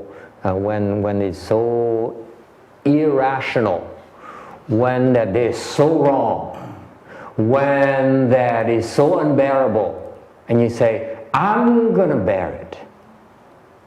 And I'm grateful for the chance to be tested like this. All right? That's what it's about. It's not about the other person, it's about you. Cái này quý vị đừng có hiểu lầm. Cái này khi mà quý vị bị đánh đập hành hạ, bị mắng giết, bị tra tấn, quý vị đau đớn, khổ não, dễ sợ lắm, thì quý vị sinh ra cái tâm biết ơn là cái người này là đang giúp mình tu cái hành nhẫn. You become grateful to this person. You really understand the patience paramita. Then you become grateful. Nếu quý vị mà đã đạt tới được cái nhẫn ba la mật rồi đó, thì quý vị tự động sẽ biết ơn cái người này hành hạ mình. Okay? The key is that if you really got the patience paramita, you naturally become grateful. Cái sự thật khi mà quý vị muốn biết rằng là mình đạt tới nhẫn ba la mật chưa đấy, thì cái người mà đạt được nhẫn ba la mật là cái người tự động cảm ơn cái người kia, biết ơn cái người kia. The person, remember I asked you the question earlier, how do you know? One of the indicators is that if you have accomplished the patience paramita and someone is harsh to you, someone yells at you, someone is so evil to you, you become grateful, you start off angry. Khi mà người ta ác, người ta tàn nhẫn với mình, mà cái tâm mình bỗng nhiên phát cái lòng biết ơn, thì cái người đó đã đạt được nhẫn ba la mật rồi. Any problems? Có ai thắc mắc gì không?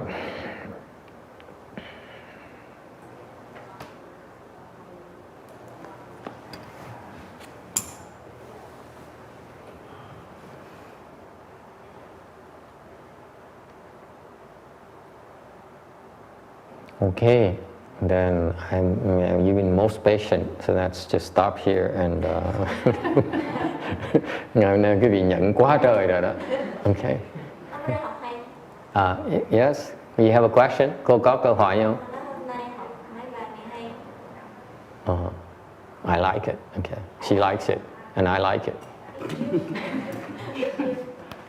Okay, and you're grateful, and you, not only are you grateful, you find ways to repay them for the lesson. Không phải cái việc phát cái lòng biết ơn không, mà quý vị làm cái gì để tỏ cái tri ân của mình. Không phải chỉ tư tưởng. It's not about your thoughts. It's about doing something to show your gratitude. Isn't it fascinating? That's when you got the patience paramita. Lúc đó quý vị đạt được cái nhẫn ba la mật rồi.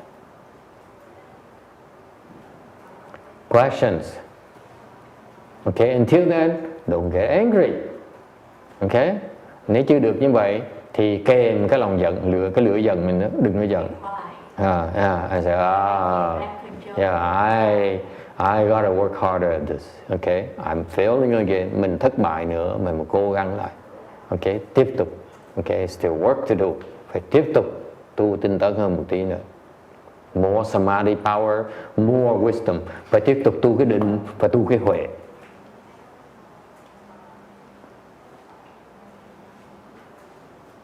Questions?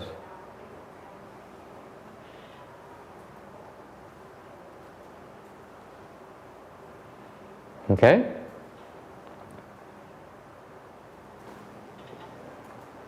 I don't want to tell you too many details. Thầy có nhiều cái thầy muốn nói cái vị quá, nói nhiều quá cái vị là nổi khùng lên. But I tell you too much, you say, oh, why is so the Mahayana practice is so difficult?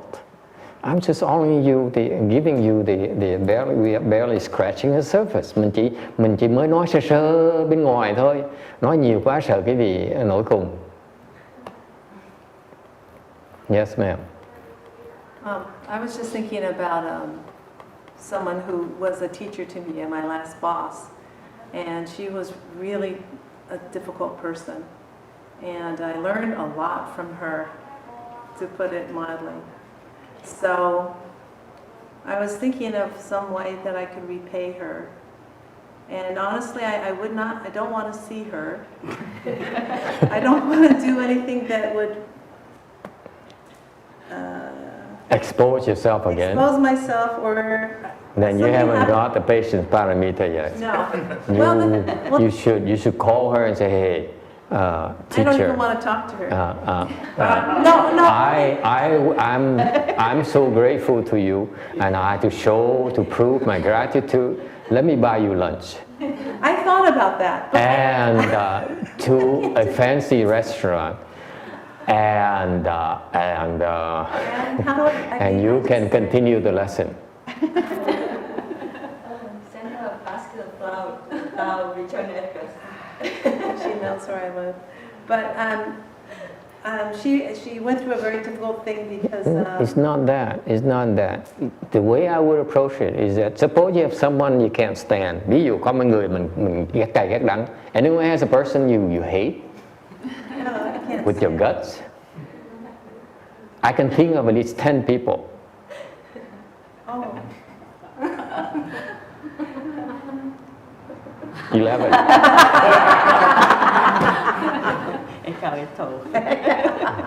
Okay, just in 5 seconds I come up with 11 names. It's fast, huh? I think very fast. Okay. You don't want to overdo it. No. Cái mà thầy khuyên cô này, cô nói là cô có một cái người mà trước mà sếp cũ cổ là cay nghiệt với cô lắm. Cô nó muốn tỏ lòng biết ơn, thầy nói cô đừng có dạy. Okay? You use them sparingly, okay, so that you can draw upon them as a test. Okay? Mình phải cố là mình phải để người ta đó, để dành, để mà sau này mình dùng họ để thử cái nhận của mình. Don't resolve it. Đừng có giải quyết. If I have my worst enemy, someone who yells at me, who wants to kill me, and want to really are so mean and evil to me, thì có những cái người mà họ rất là ác, cay nghiệt với thầy. Okay? Then you should pray to God that they continue to be so.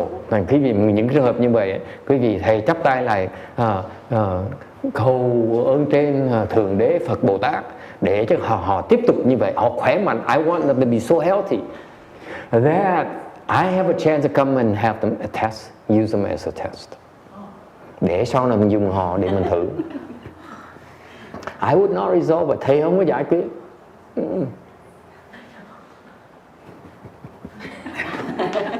Okay. Can I just pray for cause and effect and let them get what they deserve? Maybe I'm done with it. No, you'll be losing a chance to use them, to test. How do you know? How do you know? That's the number 2 way to recognize you made it, because you passed the test. Because it's not about talk, it's about passing the test. Cái đó là cái điều thứ nhì để quý vị nhận ra được làm sao mình ra trường rồi, lên lớp rồi. Tại vì mình có những cái thử thách như vậy, để lâu mình thử thử mình qua được không. You save them for future reference. And it's also a form of retaliation. Nhưng để quý vị hiểu không? Khi mình để dành như vậy, mình đang gián tiếp giày vò họ để cho họ khổ. Rút. You are so naive. Quý vị có những khờ thiệt. And you see that? Let them be hateful towards you for a long, long time.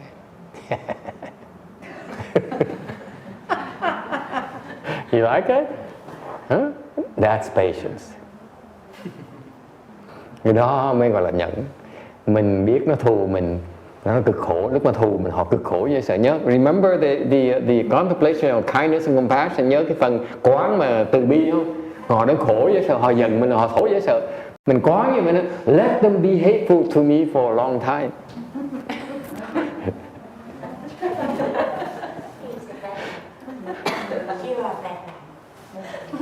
I'm evil, I know. I doubt you can find someone as evil as me. Khi việc kiếm một người ác hơn thầy khó mà kiếm ra lắm. Okay, so far so good. See Vicky? Don't resolve it. Don't buy lunch. I just save it, and every now and then stoke the fire a little bit. Make a phone call. Oh, hey, I'm still alive. You know, remember me? Something like that. Yeah. I sent her a card. Mm-hmm.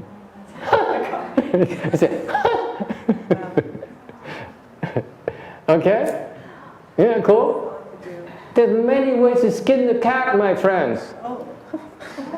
Có nhiều cách mà tập cái nhẫn lắm thưa quý vị. Okay, number 5, cuối cùng. Điều thứ 5. Existence and nature of existence. Cái bản tính của cái cuộc sống này. You meditate that everything is false. Quý vị thấy tất cả nó đều là giả. Okay, the harsh words, the facial expression, okay, quý vị nhìn thấy nó giả hết.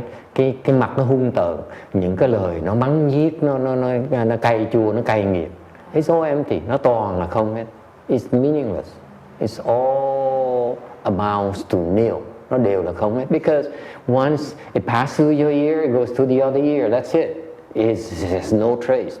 Quý vị mà đúng nghe cái lời mắng nhiếc cái toan lỗ tai này, nó qua ra lỗ tai kia là xong. It's no more.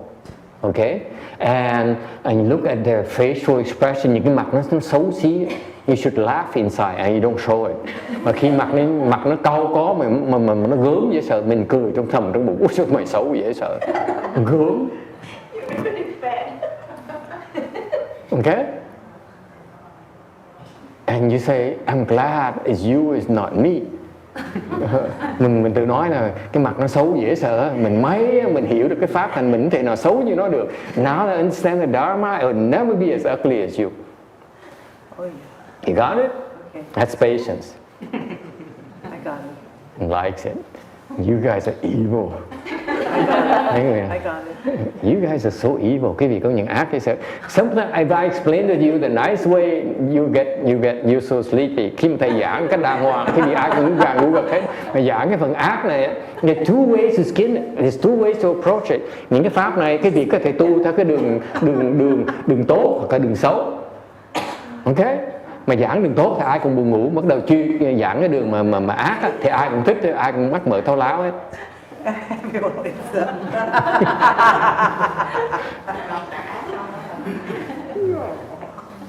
Got that? I'm wide awake now. Yeah. It's all empty anyway. Your pain is empty, so it's okay. Cái đau khổ của họ cũng là không nữa, kệ để cho nó khổ tiếp. Let them suffer some more. You got that? That's patience.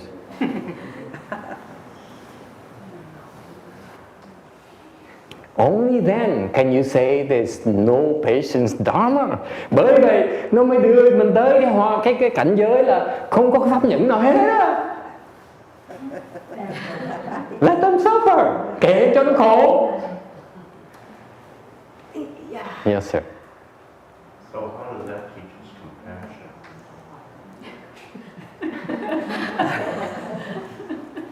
We just don't show it, that's all. Về cái từ bi đâu, thì nói mình từ bi mình không có lộ ra. Okay?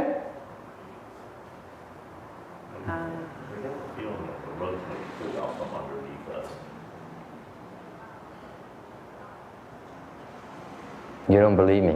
You disagree with me. Quý vị không đồng ý với thầy, right? Anyone agrees? Raise your hand, please. You are so evil. Quý vị ác dễ sợ. Không, quý vị quỷ quá. I mean, you are. I don't want to teach you anymore. Thầy muốn dạy cái gì nữa. You are so bad.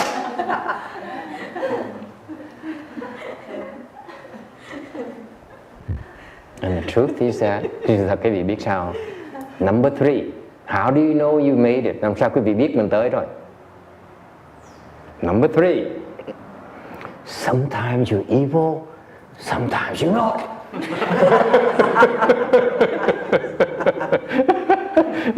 Làm sao quý vị biết mình tới rồi? Nhiều khi mình ác, nhiều khi mình không ác. Nói hoài lúc mình không còn chấp nó nữa. That means you're not attached to it anymore. You like it? Yeah, I like that.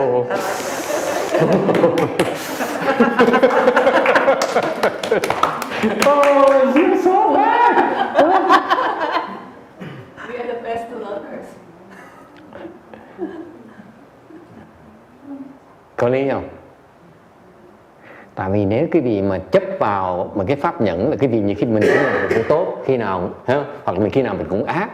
Đằng này mình lâu lâu mình ác, lâu lâu mình tốt. Cách nào nó biết được hết. You remember, you cannot be attached any way, whether it's a nice way, love and compassion, or the other way where it's so evil. You have to have both at the same time. You can be evil and you say, oh, I'm so evil, but I have compassion inside. mình ác nó dễ sợ, nhưng cái tâm mình rất là từ bi. You like it? Yeah, I like it. That is graduation. Oh, graduation. Okay. Please. Okay? Có lý không? How else you gonna show? Làm sao quý vị thấy được bây giờ? Làm sao quý vị lộ ra bây giờ? You don't want to reveal. Sometimes you're evil, sometimes you're good. They cannot tell. Nó không cách nào nó biết được hết. Tâm quý vị biết. Only you know. Only your mind knows. You're a good living advisor.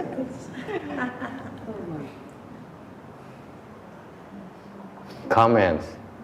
Ai có thắc mắc gì nữa không? I'm tired after this. This is all I've got for you today. Cái tuần này như vậy là thầy hết hơi của thầy rồi. This is I cannot outdo this. Thầy chưa bao giờ nó ác như vậy. I've never been this evil before in my 11 years of Sutra lectures. Giảng kinh 11 năm trời chưa bao giờ nó quỷ đến độ như vậy. I cannot outdo myself now from now on. So now it's going downhill. Bây giờ chỉ là xuống cái là xuống là hạ xuống những cách nào mà hơn cái này nổi. Yes sir. You've always said that how do we choose a good knowing advisor is that they will help you, they will guide you. So for us to be half evil, half not evil, or no evil. No one wants to be helpful, but when we're evil, unless we're teaching them and helping them, that's not the way. That's why I maintain that your good knowing advisors is much more scary than a demon, because you cannot tell. The demon comes, you know they're going to harm you. Okay? Good knowing advisor, you never know. Thành thầy mới nói cái thiền trí thức nó còn dễ sợ hơn con ma nữa. Tại sao như vậy? Con ma nó tới á, là mình biết mình sợ mà bỏ mình chạy được. Còn thiền trí thức á, nó tới mình tưởng bở. Nhiều khi ông ác hơn con ma nữa mà cái vị không thấy được thôi. No, but the good knowing advisor is not out to teach you something. They wouldn't do it. It's bad for you, no, but they have to teach you. Remember, no one else knows the truth. We know the knowing advisor is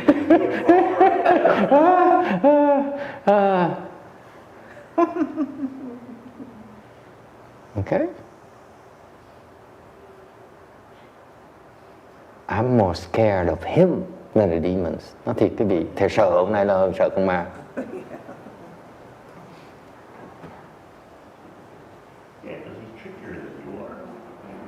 I'm not as scared of demons because I recognize that I can fight them. I can recognize the 10 things I fight them. Mình nhận được người đó. Okay? Among the 10, going to the slides here. 271. Okay? That's it. Go to the slide here. Trở về cái tấm này. You see the 10 things. Here, 10 internal demons. Nhìn thấy nhìn cái 10 này nè. Does good no advice come up anywhere here? Quý vị có Đức Phật có dạy chỗ nào thấy thiện tri thức trong này không? Yeah, top of the list. He's transcends this. He's even more evil than the demon. That's why. Tại vì cái 10 tụi ma này á, nó còn trình độ thấp, nó mới lộ ra được. They are low level. That's why they reveal themselves. You good no advice is a good one are so evil that you cannot even tell that they're evil. Ác đến độ mà quý vị cũng thấy được họ ác không nữa. Ác đến độ như vậy đó, khiếp luôn đó. Scary.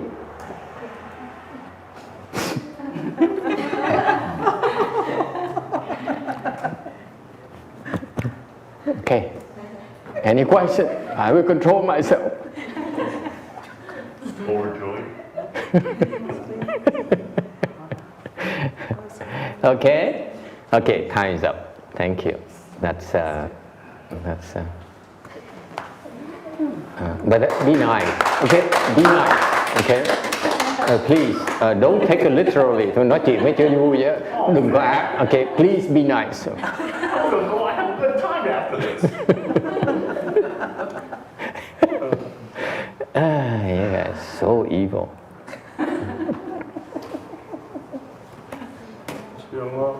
Yes, sir. There was something that happened today that I would think that people would be interested in. Yes. We were doing the silent recitation of God's name. I actually saw in my mind, I saw a lotus flower that was visibly growing. Your mother? No, it wasn't my mother. It had nothing to do with my family. It was a lotus flower. Oh, I see. Growing. Ah, okay. It's had a field, an endless field. Endless what? Endless what? Endless field. Endless what? Endless field. Field of lotus. Of all lotus flowers, as far as the eye can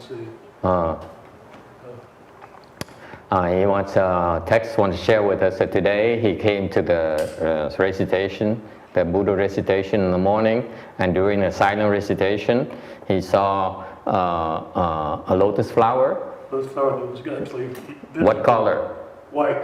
White lotus flower, and in an endless field of white lotus flowers. Không thấy được cái hoa sen trắng mà trong rừng của hoa sen trắng luôn. There's a good state. Ngồi thiền thấy ngồi thiền. Không đang ngồi thiền nữa, không thấy. Sáng hay ngồi thiền. Yeah, this morning. It's a good state. Cái đó là cảnh giới tốt. It's very good. No, it's a very good state. Okay. Okay, I'm tired.